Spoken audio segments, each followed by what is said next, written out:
we're going to cover Miss Blakey's perspective on the resources provided to anybody who is being affected by cancer in any kind of way, as well as her view on overcoming challenges in life. When she was diagnosed for the first time, I was a new mom. My daughter was an infant. And then the second cancer experience, I at that point had two children. My son was in elementary school, my daughter was in middle school, and both times as her caregiver, not having support and not knowing where to go for support was extremely isolating, extremely lonely, and it took a toll on my own health. That's great that you guys are able to make this such a positive, right? It's making such a positive impact for people that are dealing with cancer in any kind of form or fashion. And, it just makes it easier. I always say that support is everything, that we're nothing without the support that we get from, whether that's our family, our friends, from networks and organizations like you, Ryan. I think that support makes a huge deal. And I interview and speak with so many cancer survivors that tell me that once they opened up to their network of people about what they were going through, and the support that they got back really made a huge difference. And I know for me, I shared a lot of my experience while I was going through it, and it made the world of difference. And I couldn't imagine what somebody would do without friends or family, or like you said, somebody that is like a single mom that needs some help, or some people are just more closed off and don't know how to reach out and get that help, so that is a big deal.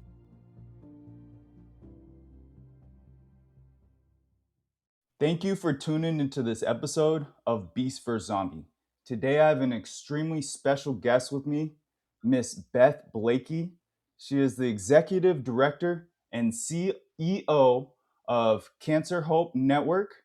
Thank you so much, Miss Blakey, for joining me today. Thank you so much. I really appreciate the opportunity to be here. And so today we're going to cover Miss Blakey's perspective on the resources provided to anybody who is being affected by cancer in any kind of way, as well as her view on overcoming challenges in life.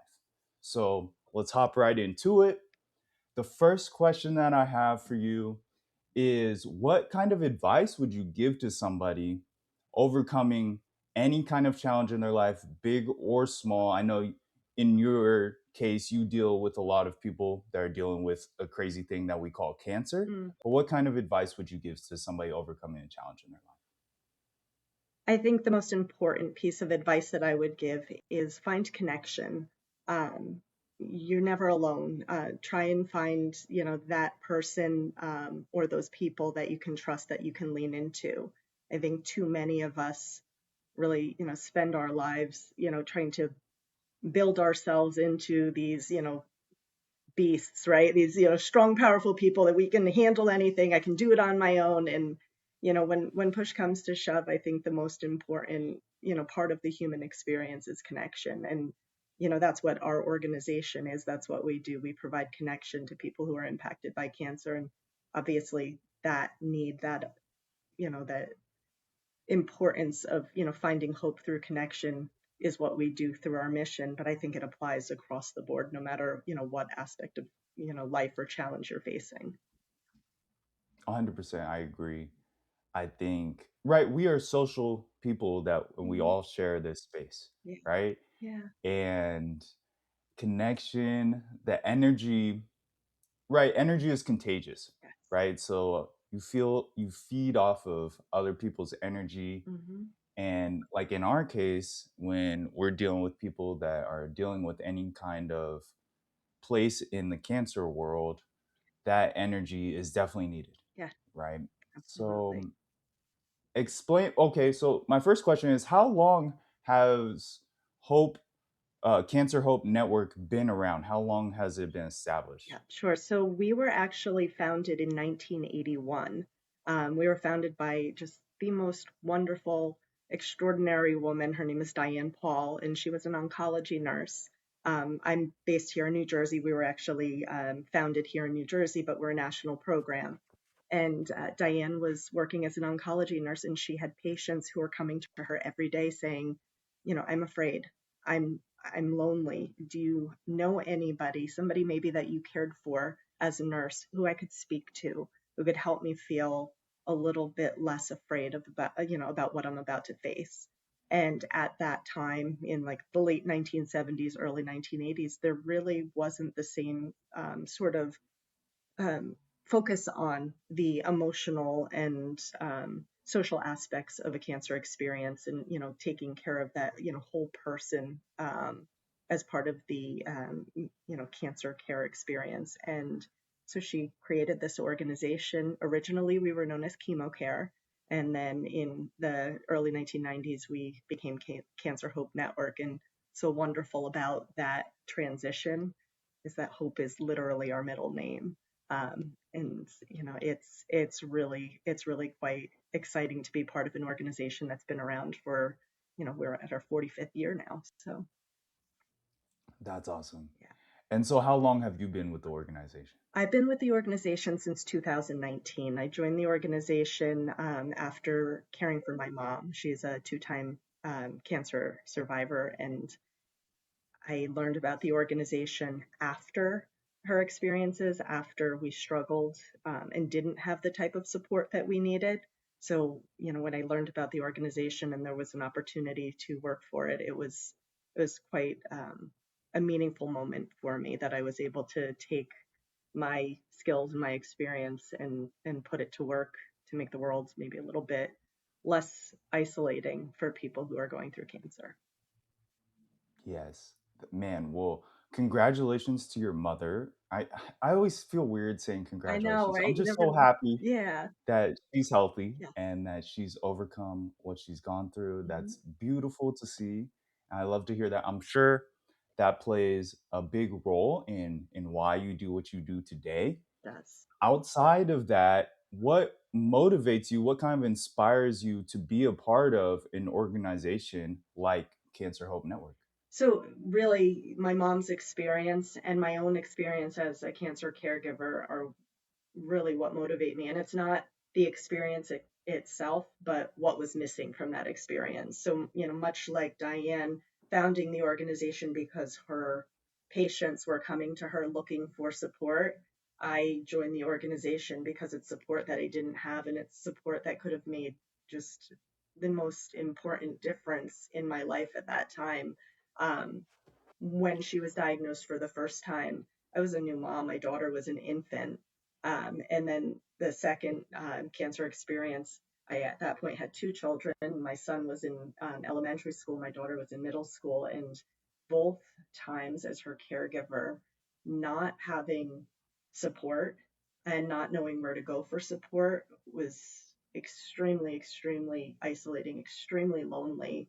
And it took a toll on my own health. Um, and I wasn't able to be there, I don't think, fully in the way I could have been there for my mom. And, it's something that I regret, not having that support in place or not knowing how to ask for it. And for my mom, knowing that because of her, I guess, her generation and how she views professional mental health services, and because she's much more private, so like a support group wouldn't have been the right fit for her. She didn't get the support that she needed. This type of support where it's one on one, where you're connecting with somebody who's been through a cancer experience and who understands firsthand what you're going through, it's so, so important. It's so valuable. So, for me, that's my why behind it. My why is I don't want anybody to feel the way I did when I was caring for my mom. And I definitely don't want anybody to feel the way my mom did and does now because of a lack of support that actually exists. And it's something that's easy to access. It's free. And it's available to everybody. So, that's that's my why. That's my life's work. It's my mission, and I'm so proud to be part of this organization. That's so cool. That's so awesome that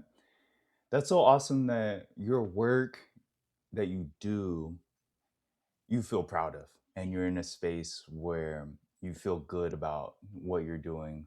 Yeah, Like that's purposeful, right? And I don't think everybody has that, so I'm yeah. so happy that you're able Thank to you. find that. Yeah, And so it's crazy. So I had a lot of support. So I battled and dealt with cancer for about 10 years yeah. on and off. Hmm. And I had two bone marrow transplants. Yeah, But I had so much support from my friends and my family. My mom is my number one. yeah. And there was one time where I did reach out to try and get some perspective from somebody that has gone through what Hmm. I've gone through. Because I was getting a bone marrow transplant Yes. and I didn't really know what to expect. I don't think anybody can actually really prepare you for what to expect going through these kind of treatments. But I still want to kind of get somebody else's perspective.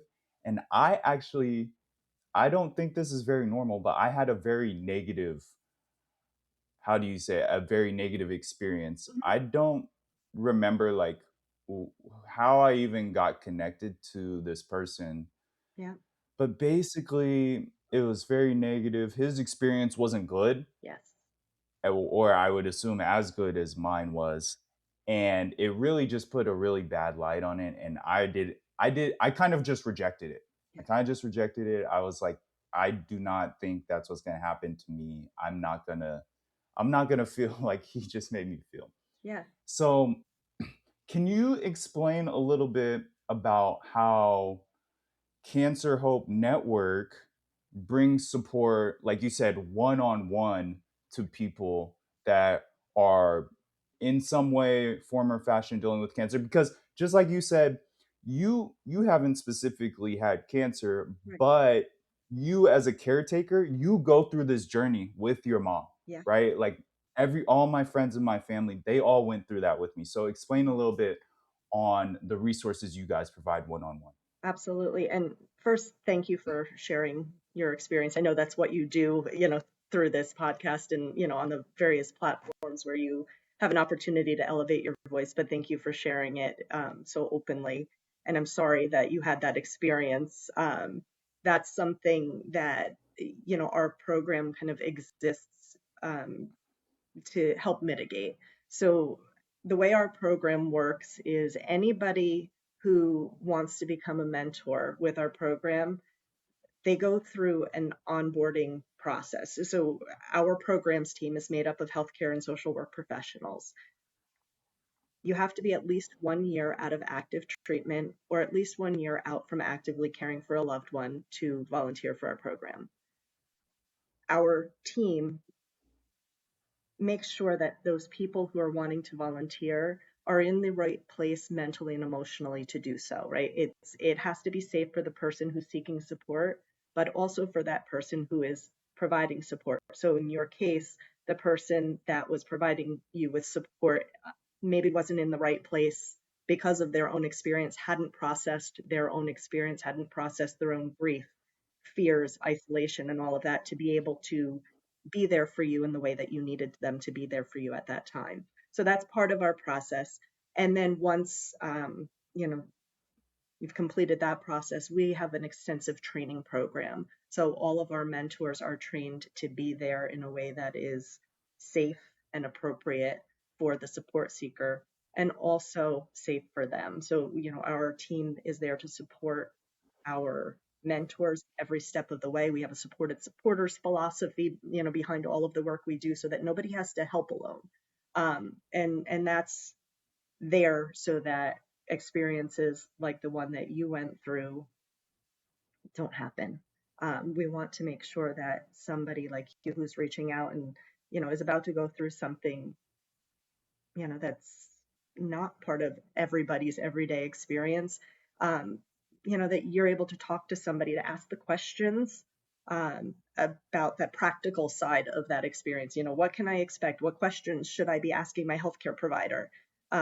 I'm having these side effects and it's really uncomfortable.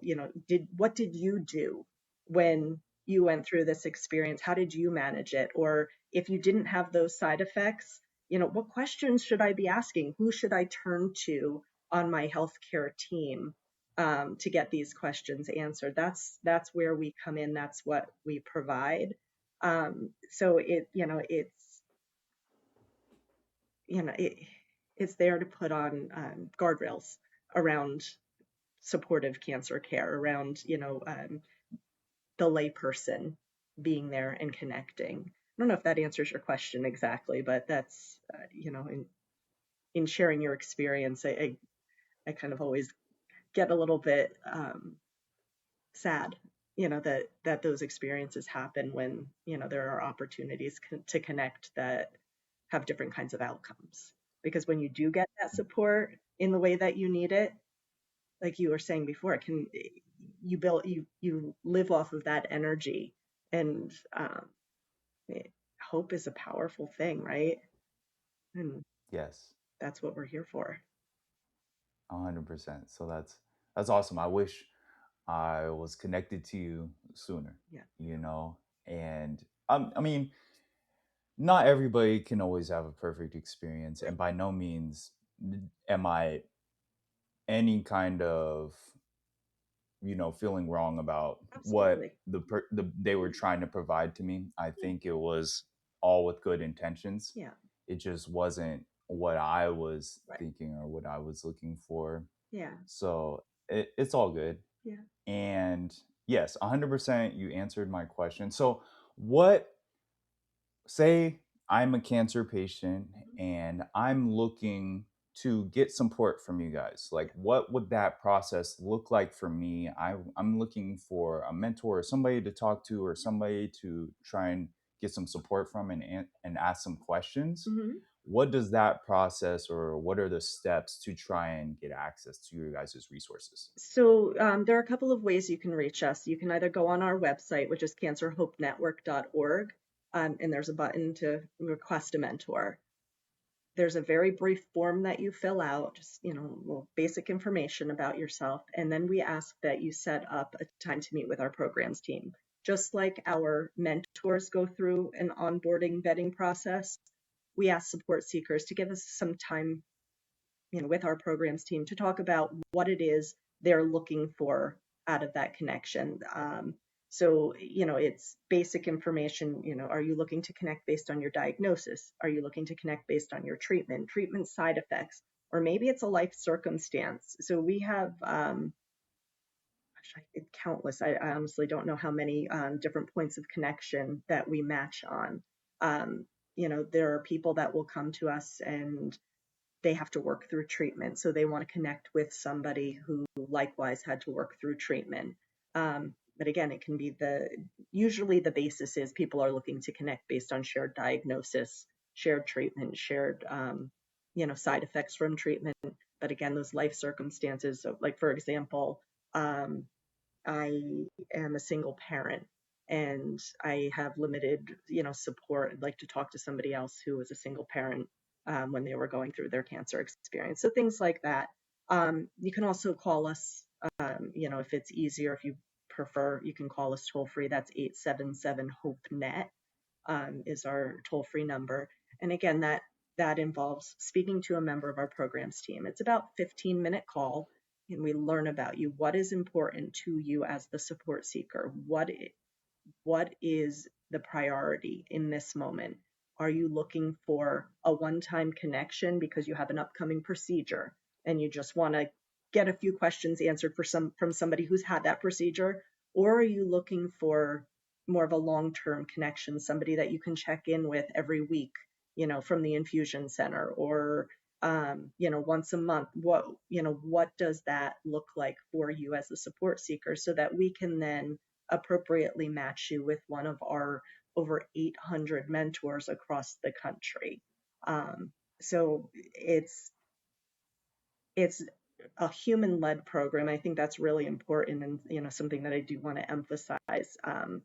There are so many amazing tools and technology out there today, and of course, we use tools and technology to help us run our program effectively and efficiently. But at the end of the day, every connection that's made is made by a member of our team, and every connection is followed by a member of our team, so that, you know, whether you're the support seeker or the mentor, you have that point of contact at our organization who can help guide you through the process if there's something that comes up along the way. So, obviously, as a survivor yourself, sometimes the prognosis changes, or sometimes the treatment changes, or, the life circumstances change. That's okay if you need to change mentors, or you need to add a mentor to your experience to answer questions that weren't there before. That's what we're here for. That's what our programs team does. That's awesome. And so you guys are nationwide, not internationally, Correct. but nationwide Yes, we're a in the national US. program. We do have some work up in Canada, and we have, mentors in different parts of the country, but most of them are here in the United States, and we're in all 50 states. That's so cool. And so are these interactions virtual? Are these in-person interactions? How does that work? So most of them are virtual. When we started as an organization, it was mostly in person. That's what people were looking for at the time. But I think, as the world has changed, as technology has evolved, and honestly, because obviously when you're going through a cancer experience, sometimes in-person connections present health risks. So being able to connect virtually is something that we found, has just evolved naturally. But people can meet up in person. It just depends, right? Like, if the best match for you is somebody on the other side of the country, meeting up in person is going to be challenging. But if you come to us and say, what's most important to me is connecting with somebody in person, I'd like to meet somebody in my own community, obviously that's how, we guide that match, and we identify the right mentor. That's cool. That's so cool. That seems pretty flexible because no situation is the same. Exactly. As you know, Hmm. all cases are different. And yeah, I really appreciate that you guys have a lot of flexibility. It sounds like they're in order to, customize for people's personal needs. Yep. So, outside of the one on one mentorship, I see you guys have spaces on your website Mhm. where people can kind of create their own events.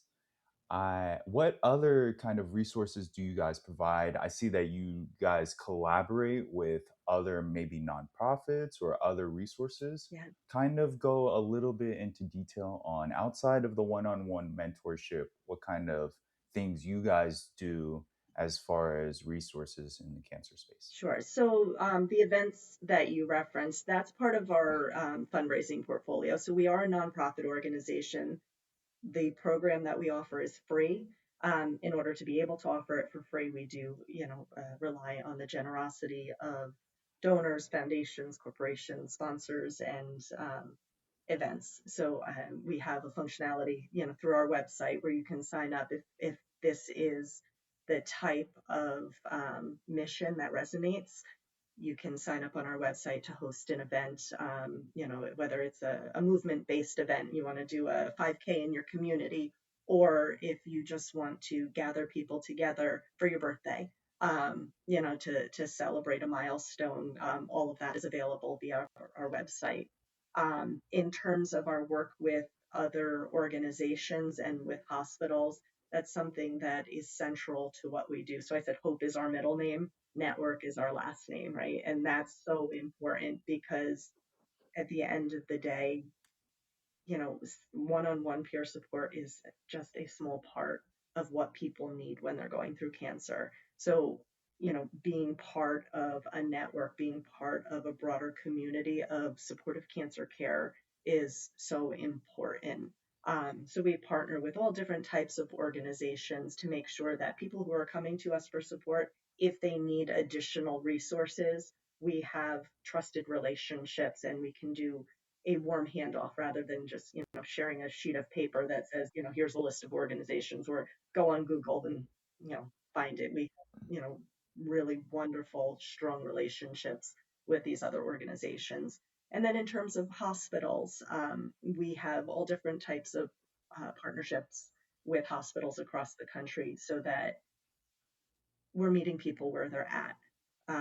And unfortunately, oftentimes it is at the hospital where they are looking for this type of support. So whether that's, um, finding the information in the resource, center of their hospital or cancer center to an integrated program like we have with several hospitals across the country where we're actually integrated into their patient navigation program.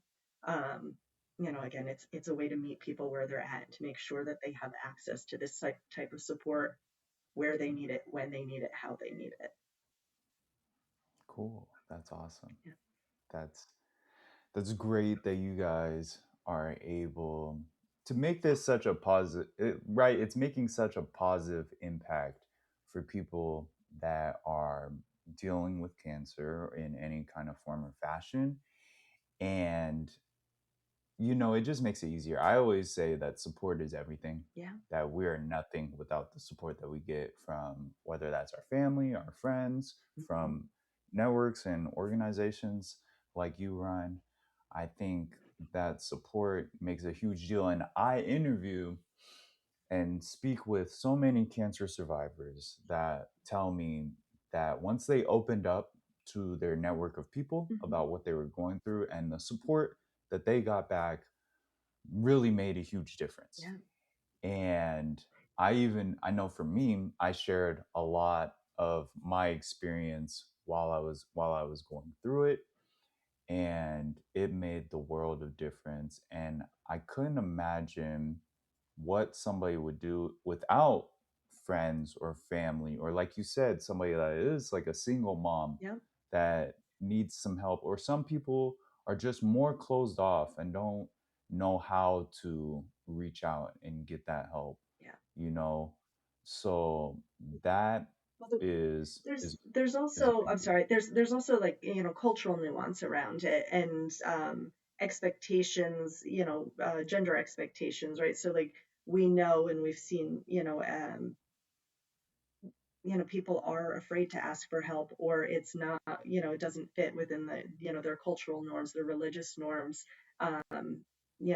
based on their ages, based on, like men, for example, and Yes. generalize, but, I know it's different, for men to ask for help, and the expectations that society puts on men, are so terribly unfair when it comes to, asking for help, and feeling comfortable asking for help. So, I think that's another thing that's so important about our program, and being able to access it virtually.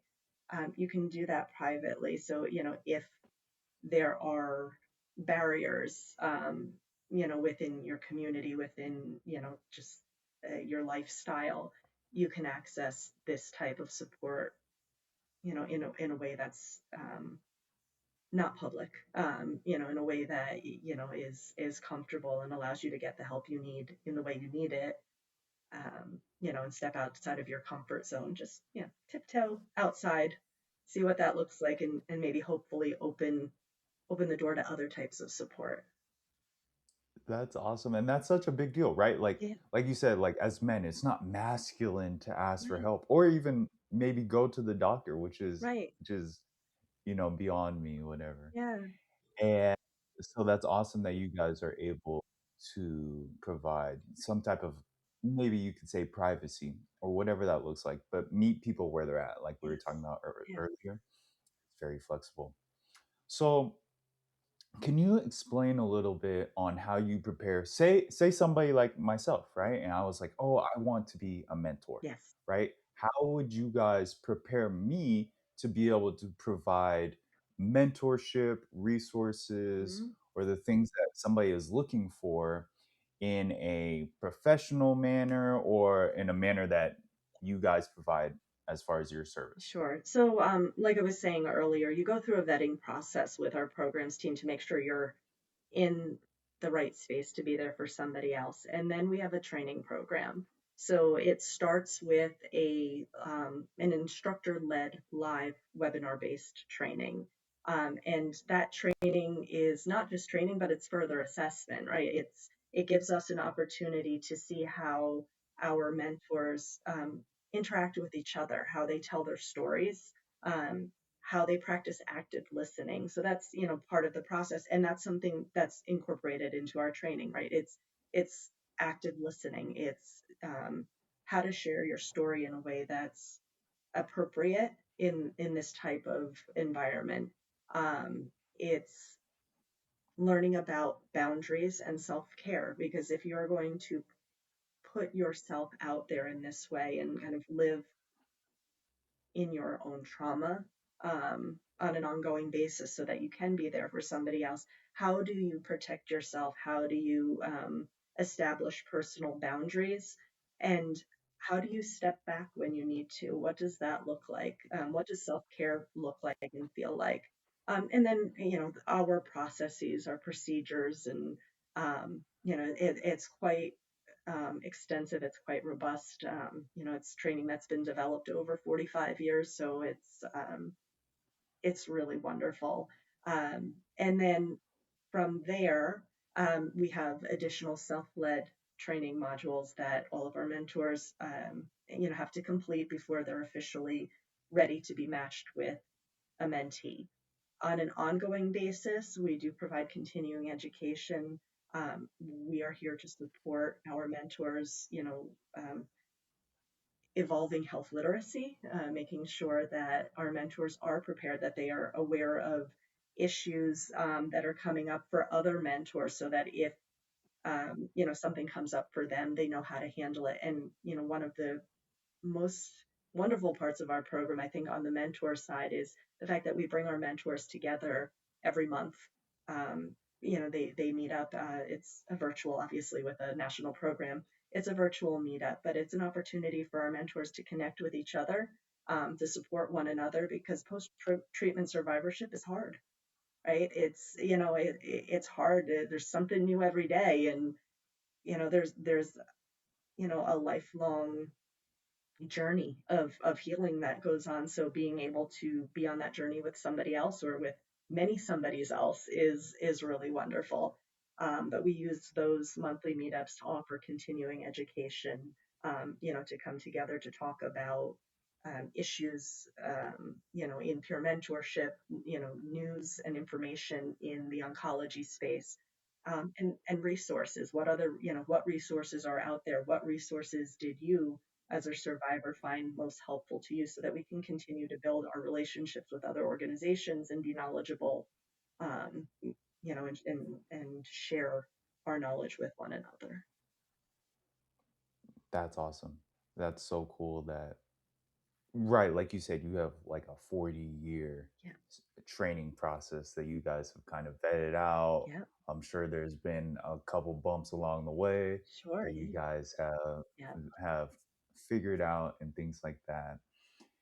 And so that's cool. So, and then in order to be a mentor, what are those qualifications? Like, I had to have beaten cancer, or are there other qualifications just to simply apply? So to become a mentor, we ask that that you're at least 1 year out from active treatment, or 1 year out from actively caring for a loved one. But we also have just the most amazing group of metastatic survivors in our community. And those with metastatic disease, we just ask that they be stable on maintenance therapies, so that they're, healthy enough to be there to provide support to somebody else. So those are kind of Yes. like the qualifications. Unfortunately, you have to be a member of the club that nobody wants to join. And Yeah. it's just those time parameters, because we know that that first year between, ringing that bell and, the that point in post-treatment survivorship where you've had enough time, where the majority of people have had enough time to at least start to process their own experience. That 12 months is so important. So that's kind of why that parameter is there. And it's tough because so many of the people that we support, they want to give back right away. Like they have such a good experience with their mentor. Every day we're getting calls from people, but I want a mentor. Yes, but take care of you first. Put your own oxygen mask on first is what we tell our caregivers, what I have to remind myself. Put your own oxygen mask on first, get yourself stable, start learning what you don't know, and then, we'll definitely, continue to support you, and once we get to that point, let's reassess. Right. That's awesome. I totally agree with that. That you got to help yourself in order. So, say I was a mentor, Mhm.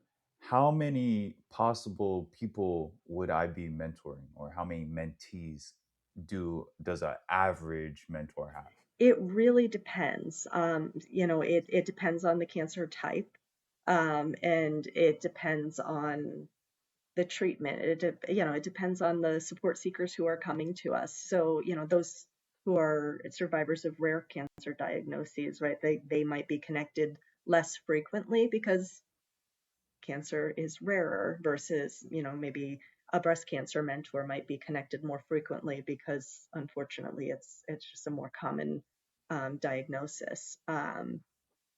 So there really isn't an average. It's Mm, just every person, every experience, every cancer is unique. Um, but what is great about our program and the relationships that we have with our mentors is, if you were to be a mentor and you had, um, for yourself, you only wanted to be connected with one person at a time, let's just say, because that's all you felt that you were able to handle, that's something that we would make sure that we were respectful of. Or, if you have a couple of mentees and it's a lot and you're kind of winding down those relationships and you need to take a break, that's okay too. Like that's the beauty and the benefit of having relationships and, not being just, an algorithm. Those conversations are had regularly, and again, it's about being a program that's safe, that's respectful, and mindful of the fact that we're all kind of, once you hop on this road, you're really never off of it, whether you're the patient, survivor, the caregiver. It's just, it's an it ongoing never journey. ends. Yes.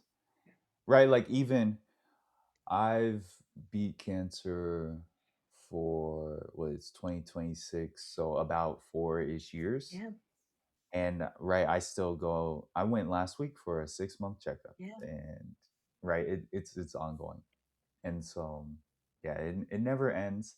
I love how you really feed into not just like your services and what you guys provide, but your people and the people that are providing those services, and what you've kind of touched on, like you said, right, put your mask on first yeah, before you help others, or right, kind of like self-help, as and kind of even from your guidelines yes, before you pick the actual mentors.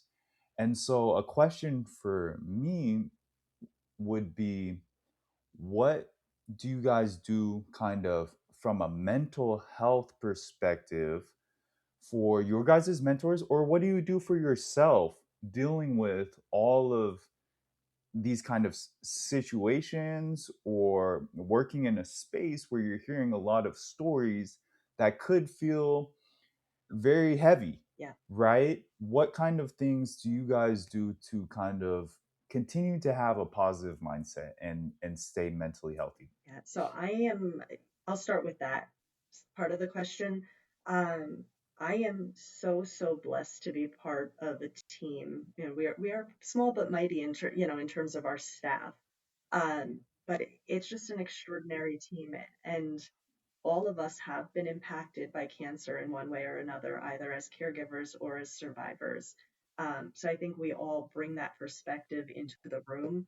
And we're very mindful of each other, in a way that is very different from anything I've experienced, in other places that I've worked.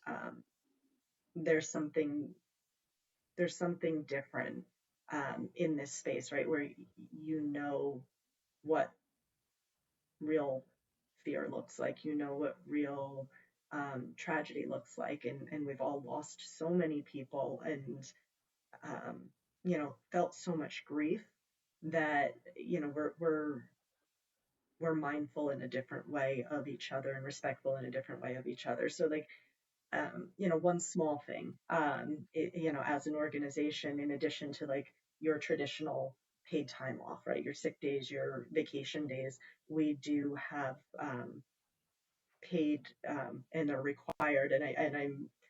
I'm pretty forceful about making sure that the team and myself take advantage of it. We have a quarterly mental health day, and everybody on the team has to take that mental health day, and you have to do it at least quarterly. It doesn't carry over, so it's a way of kind of forcing you to take a minute. And that day that's what the intention is of that day, and that's how it's designed, because this work is hard.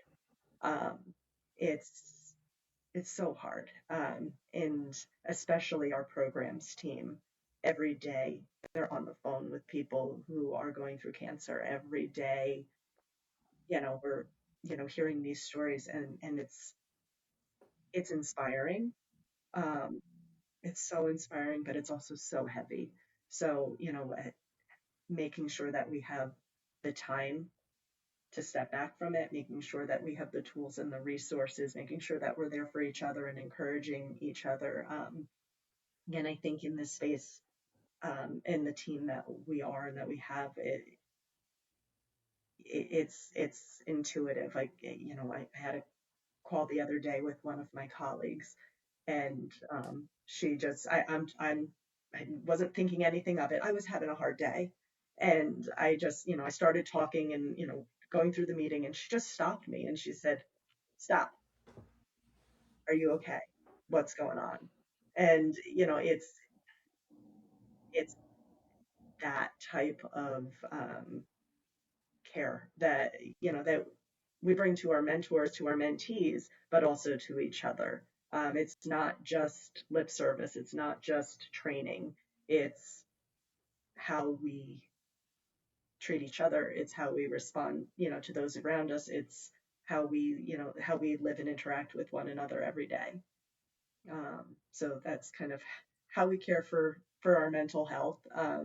We encourage each other to do all of the things that you're supposed to do. Make sure you're eating, make sure you're exercising, taking care of yourself, making sure that you're spending time with your family, because there's nothing more important.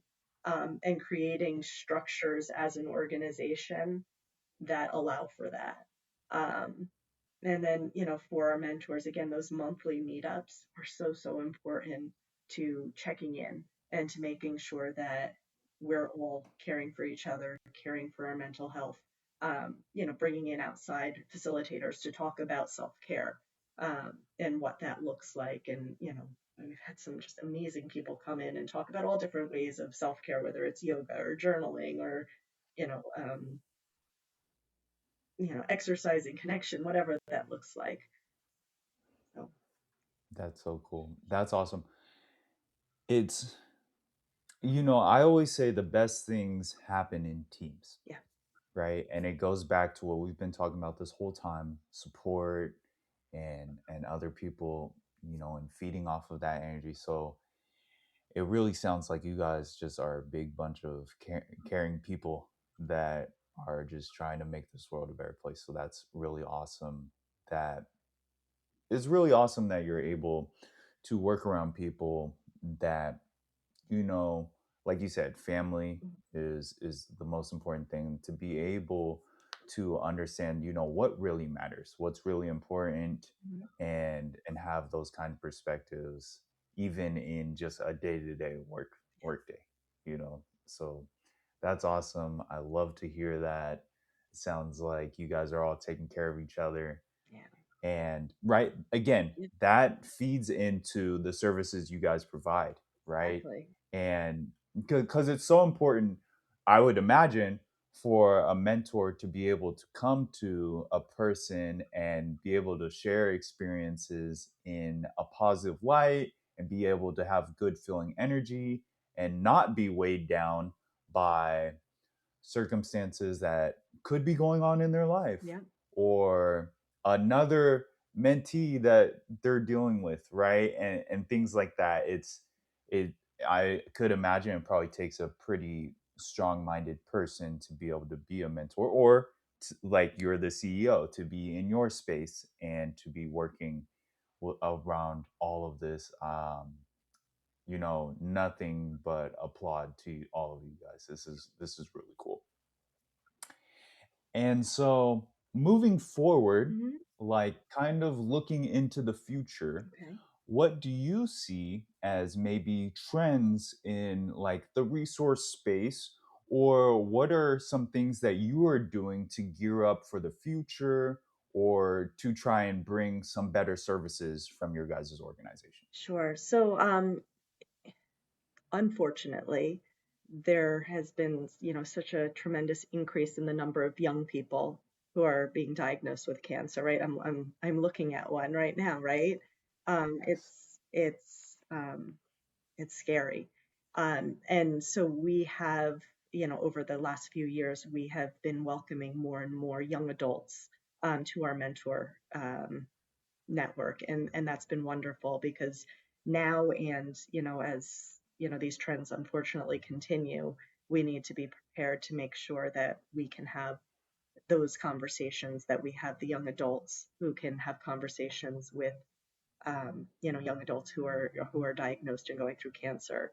um, so that's kind of where we're at now. That's something that we're continuing to grow, and it has really been it's really been pretty amazing to see how the young adults are bringing themselves into these conversation in a way that's different from somebody maybe my age or older. The experiences they're willing to share, the challenges that young adults face, and how different they look from their older counterparts, has been interesting. And we've been building and will continue to build out our training to make sure that those mentors are appropriately equipped to have difficult conversations. Having conversations about relationships, dating and relationships, going to school, um, having to step away from a career that's just starting, financial concerns, sex and sexuality, all of these things that look and feel so much different for a young adult. So those, that's what we're doing now, and that's in terms of at least the next few years, a big focus area for us. We'll continue to build out the support that we provide for parents of pediatric and adolescent cancer patients. We launched a new program in June of 2025 called Hopeful Hearts, and that is, specifically for, parents and guardians of children facing cancer. And it's been just a remarkable journey with that program, and the stories that we hear from our mentors and from support seekers have been just some of the most powerful stories I've ever heard. So we'll continue to grow that program, grow the training, and grow our network of support for that community, um, as well as looking at other communities that are um, differently resourced, in the cancer space. So where are those gaps? How can we fill them? What does that look like? And so that's we're just always looking to make sure that people have the support, again, when they need it, where they need it, how they need it. Yes, that's awesome. That's so cool. Yeah, it's insane. So I was diagnosed with cancer when I was 19 years old, Yeah. and it seems like like you said, more and more young people are getting cancer, and I feel like honestly just more people in general are getting cancer, and it's not something that I really realized until I had gotten cancer, Yeah. overcome it, started this podcast, and was finding survivors to have as Mhm. guests on the show. Yeah. And I thought that would be something that would be more of a challenge. Yeah. That was an obstacle that I thought, man, how am I going to find all of these people that have beat cancer? Yeah. And it turned out to be the exact opposite. It turned out that every single person that I know either has beat cancer or knows somebody that's beat cancer Yeah. or has been affected by cancer in some form or fashion. Yeah.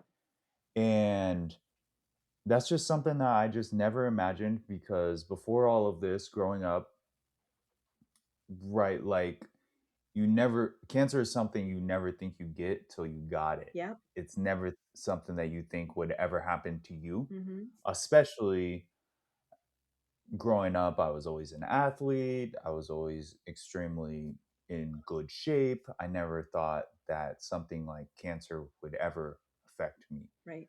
Right. And so, from your perspective, what do you think is causing like more cancer in younger people or more cancer in general? Like, why do you think that's happening? Or do you have any insights on what could be going on there? Yeah, I mean, I'm not a doctor, I'm not a scientist, but my observations and, just my like my personal feelings on it, it's our environment.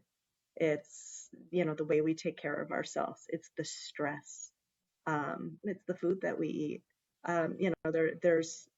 There's so many, I think, factors that are influencing it, and some of my opinions are backed by science. Some are, just more of a kind of a, my own opinions on things.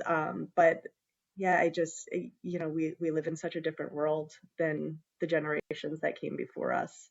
Um, and it doesn't seem to be, getting any easier. It doesn't seem to be slowing down any. I think stress more than anything is killing us. And just the constant pressure, the constant drive to succeed, to be better than, we were 5 minutes ago, let alone better than we were, 5 years ago, right? It's never ending. And when we were talking about self-care, I'm talking about it, but do I practice it as well as I could or should? Absolutely not. I'm stressed all the time. I'm worried all the time. There's, all of these pressures at all moments of the day. And how do you live with that? How do you deal with that? And, I know the science says that stress, is not good for any part of our health, right? So, you know, it's just so unfortunate. And I think, for younger people like yourself, like we start putting pressure on our children so young, not individually, but as a society, and especially I think here in our country, we just, start our kids have to make choices so young now, and those choices carry through forever. And I remember I have two kids. My son is a junior in high school and my daughter's a freshman in college. And I remember when my son was in maybe kindergarten or first grade, he decided he wanted to try soccer.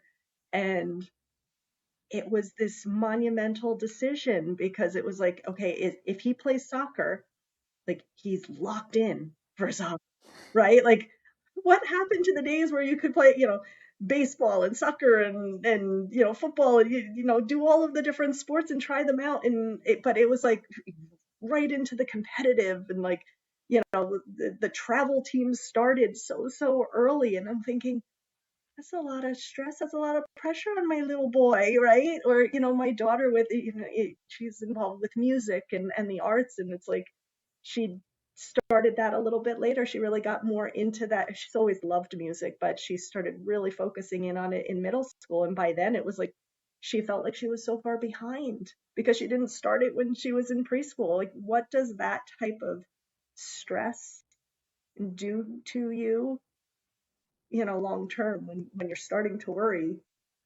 in kindergarten about whether the sport you choose, is the right thing.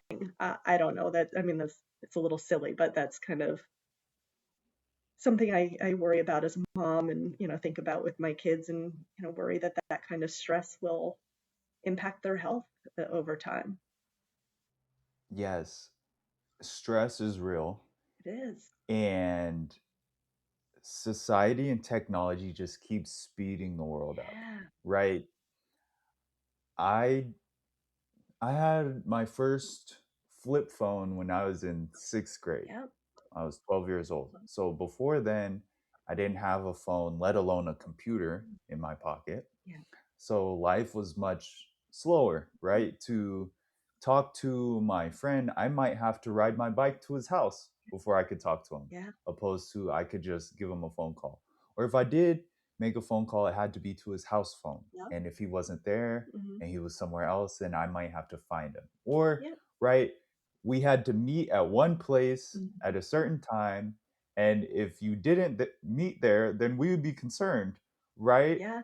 But so then also you kind of like did what you said you were going to do a little bit more. Like it's interesting to me that I'm kind of just rambling Yeah. on I, at I this know. point, I'm sorry. I but went it's down a weird path there. no, But it's okay. But it's interesting to me that these days we have phones and it seems harder and harder to get a hold of people Mhm. than ever. And I have instant communication. I could call you if you're all the way on the other side of the world Yeah. instantly, right? So Yeah. times have changed. They- Technology is making everything faster. There's 2-year-olds that know how to work YouTube better than I do. Absolutely. And and Yeah. and so that but then also I think their minds move faster. Like so I have a nephew, he's 18, he's 19. Okay. He's about to go to college. Yep. And when we process things, like we're both good at math, Right. right? But he processes things a lot faster. Hmm. And maybe I'm just getting a little older, but I'm only 32. And it's just his mind works a lot faster in Yep. all these kind of ways. And it's just interesting how technology plays a part. And like you said, society kind of puts this what like norms or Yep. whatever you want to say, they place all these values on what should be Right. and where your kids should be. Or even even I remember graduating or going into college. I think it was 2 years into college, and I still didn't really understand what I wanted to do as far as a career Yeah. or anything like that. And then after those 2 years, I started going through cancer. So it felt like maybe I was a little bit behind because I was taking time off of Hmm. school and from all my life to make sure I was healthy. And looking back, hindsight, I am so happy that it gave me time to reflect on who I am and really understand like what was important, right? And society does not support taking time Right. to really figure out and educate yourself on who you are, Yeah. right? And it can be stressful trying to make a decision when there's really no way to be able to make a decision or to be able to say, Hmm. and it's different for everybody. So everybody's on their own journey. I have a cousin, he's a professional basketball player, and he's known he wanted to do that since he was probably in elementary school, Right. right? So it's different for everybody on, Right. where to spend their time and the pressure and the stress that society kind of puts on people. Yeah. Or even, for example, my sister, she graduates and she's going to become a dentist this year, Wow. and the stress that she goes through to do that, and to all the schooling, like she's so smart now, and I'm so proud as her older brother, and all these things, right? But that was not my journey, that was not my choice, Right. that's not what I would have chosen to do, Uh-huh. right? Yep. And so it's different for everybody. And again, that's what I really like about what you guys are doing for people Yeah. is you guys are really meeting people where they are, how they need the support in spaces that they can get it. So that's really awesome. We are getting a little close to time Okay. here. So I have one more question. Sure. My questions are kind of long-winded, but what is the best advice that you've ever gotten in your life? And so you are, in my mind, like a successful woman in America, right? Like you are a CEO of an organization that's been around for 40 years, right? What is the best advice you've gotten, or what are some of the challenges that you've gone through to get to where you are at right now in your life? So That's a hard one. I've been so blessed in my life to be surrounded with just incredible people, incredible women, incredible men who've been so supportive of me. So, picking one piece of advice from, a cup that runneth over is really hard. Um, I Well, you think can do multiple. Yeah, no, I'm thinking like I think one of the things that I value most is learning and embracing a love of learning over, a chasing a grade or, chasing success, right? I think that success naturally comes, and this is kind of like a combination of advice that I've gotten from, so many amazing people in my life. But like, I feel like success comes when you embrace a life and a love of learning, and that you keep yourself open to learning, and not just learning what's in a book, but learning from the people around you, respecting that everybody has a different life experience, and there's always something to learn from another person. Whether you like them or not doesn't necessarily matter. They have something to offer. They have the ability to enrich your life in maybe a way that's unexpected. So I think for me that's been the most important life lesson, and one that I've tried to impart on my children. And, again, it's like going back to that idea of stress, like worrying about the grades. you know yes, grades are important, but grades, um, they don't define you. They maybe open doors and give you choices, that you might have to, work differently to achieve in other ways if you don't have the grades, but they don't define you. But if you love learning, you'll find a way. You'll get there. You'll be happier. You'll be healthier. You'll be, somebody who makes the world a better place. Just, again, just keep yourself open. I love that. You sound like you're a great mom. Thank you. That's awesome. I, You sound like you're very you put a lot of thought and a lot of effort into it. So that's awesome. I love to hear I've that. got pretty awesome kids. They make it very easy to be, to be a good parent. So I'm fortunate. That's cool. I love what you said, to always be constantly learning, right? And to not always necessarily have all of this focus on the outcome. Like my dad used to always tell me to listen to everybody. Yeah. When somebody is talking to you, right? I think listening is a very underrated skill. Oh, And not yes. everybody, like you said earlier, active listening, Yeah. right? And when I was young, I was taught not only by my dad, but by my mentors, my basketball coaches, to listen. Because so growing up playing sports, you have to listen, but then you have to execute Mm-hmm. what you learned, right? And so that helps me a lot in life in general. But my father always told me to make sure that you always listen to what people have to say to you.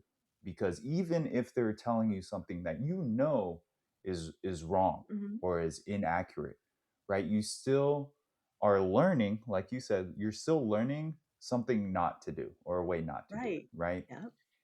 And I think it's very important, like you said, to always be focused on learning because, right, and I always kind of lean on sports. Whether you won the game or you lost the game today, and this is like a Kobe Bryant quote, Yep. is then tomorrow you have to go and you have to win again, Yep. right? Whether you got a good grade on your tests or not today, Mm-hmm. right? All you can do is learn from it, and tomorrow go try again and get a good grade again, Yep. right? It always continues, right? And so if you're always put all this value.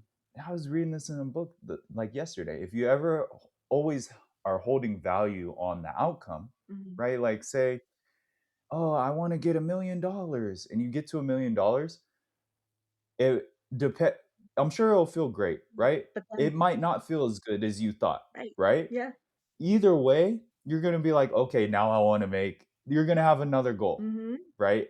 It's a continuous. It's just like that quote, like success is in the journey, and it's in the continuous progression. Or Right. success is having a worthwhile goal and being able to progress in that every day, Right. right? Absolutely. Yes, so I love your advice there. That Thank was you. great advice, I think. So thank you so much. Thank you.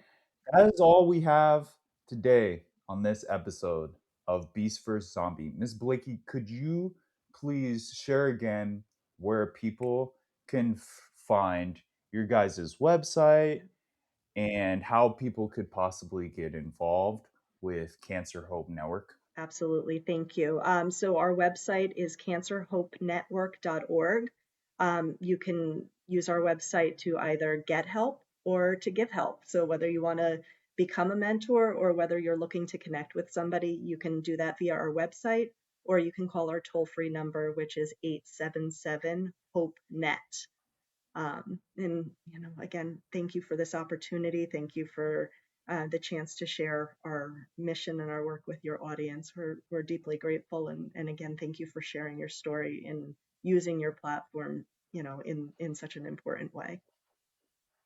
Yes, this is awesome. Thank you for sharing and being featured on the episode. I really appreciate your time today, Miss Blakey. This was an awesome conversation. I had so much fun. Everybody that's watching, go check out the website BeastvsZombie.com. You can get merchandise like I'm wearing now. 10% of everything goes to cancer awareness, cancer research. Check out Spotify and YouTube so you can see these full videos of episodes like we had here today, covering perspectives on cancer and overcoming challenges in your life. Have a good day, everybody. Be a beast.